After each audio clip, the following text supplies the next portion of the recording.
What's up, guys? Today I'm going to make a video that can hopefully help you with one of the major struggles, I guess, with living on the East Coast. Obviously out west there's tons of public land. You can pretty much camp anywhere you want. Out here we don't really have that option. We do have a lot of options, but we don't have all that. So I'm going to go over a few apps that I use to kind of find places to camp, find some trails to ride, and hopefully it'll help you guys out.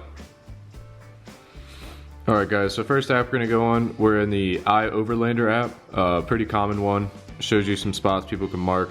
Logos like this are designated campgrounds, and then these are more primitive spots. Sometimes people have them marked wrong, it's always good to check them out.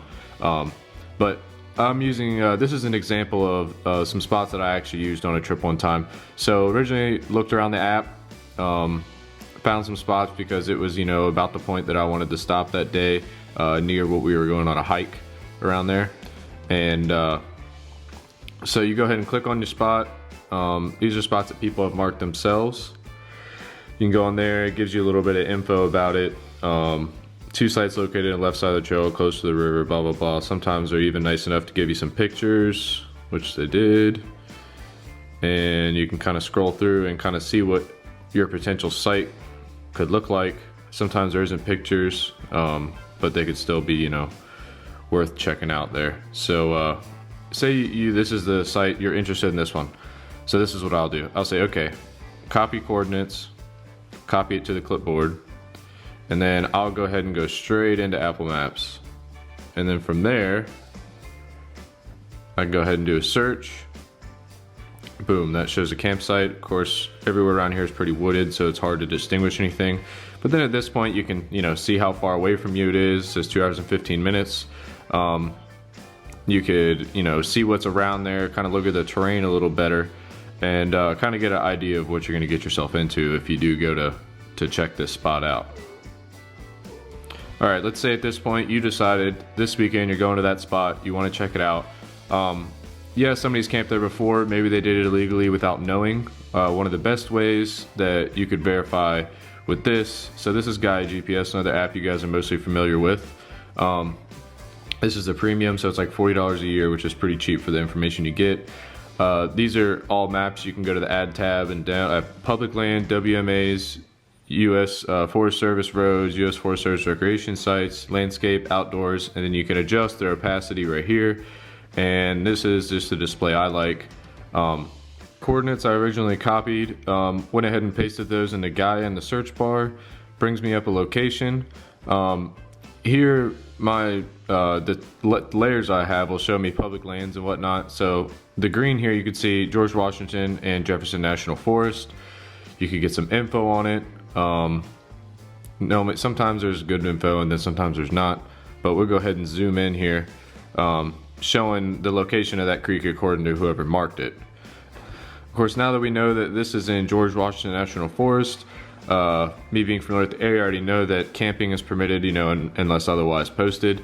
So it would seem safe to say that we could go, go check this spot out. All right, say you spend a day checking out a bunch of spots, you mark a whole bunch that seem pretty interesting, and you want to save them for, a future trip, or maybe you camp there and you want to, you want to remember that spot and kind of give a little description and how to exactly get back there. For example, these are just some spots that I marked from like the iOverlander app when we took our trip out west. And so all along our whole drive here, we weren't sure exactly how far we wanted to drive each day, but we were saying, okay, well, I have a spot I know we could camp, and it's X amount of time away, so we'll go there. But anyways, so let's say you got your spot. This is our same spot from earlier. You see it's got it marked here. I just put the coordinates in and it popped up right there. You can then go up here, hit the star, it's gonna save it. We'll just say North Creek Camp, because it's, on that one. We go hit save. Let's see. Yeah. Okay. So now it's on there. It's permanently on our map. We can always go back to it and reference whatever information we wrote about it. You can, let's say X and click it, and then it'll pop up here and tell you what it's called. You can click further, you can add notes or anything to it, and kind of save that campsite so you can come back to it. Right, so now we're back in Gaia GPS. Still have all those same map layers that I showed you earlier. Now this is highlighting the US Forest Service roads filter that you only get with the premium. So all these black roads are Forest Service roads, fire roads, anything like that. If you actually click on them, you get this little thing pop up. You can hit info, and it's nice because, well, you can see here, open for use to all, gives you the road number. And then maintenance level 2 high clearance vehicles. So it'll tell you if it's a gravel road or if it's a little more than a gravel road. Typically they're not going to be anything serious. 1 lane. You see what county it's in, and you can see who maintains the road. And this will pretty much give you the idea that if the gate's open, then as long as this is up to date, then you should be clear to go check that area out. And that's another thing, if you're just, out exploring, you're not necessarily camping, it's nice, hey, I'll go check this road out over here or anything like that. And typically this stuff is all found in national forests. Actually, it's pretty much all found in national forests. As you can see, all those black lines everywhere. There's a bunch. You could probably spend a couple years trying to explore all those. Not that, some of them are probably actually old or not even open or gated. Let's see, see, that one doesn't give you much info. Let's go back to Virginia here. Alright, okay, well, this is a common one. This is Flagpole Knob. This is one that actually I did a video on the other week. Obviously I have my map routed here from the very first time we had gone up there. But you see, a guy will show you like Reddish Knob. This is a really cool parking lot. You can go park at the top, good 360 views. Can't camp up there, it's a parking lot. People ride bikes up and down it, so be careful, watch out for them. So a 1-lane road, and it's a little sketchy if it's icy, so be thoughtful of that. But yeah, it's kind of cool. You can just go around and check some stuff out and kind of get an idea for where you want to go explore. Not all of them have great information, but some of them do.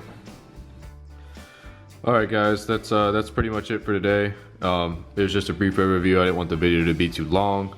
Once again, just used Apple Maps, Gaia, Overlander, Pocket Earth, and Google Maps. All of those are free except for Gaia, which is $40 a year for those special filters. You can see the Forest Service roads. I highly recommend getting that, just for the fact of the information that you get. It's kind of priceless when you're wanting to go out, do things, and do it legally.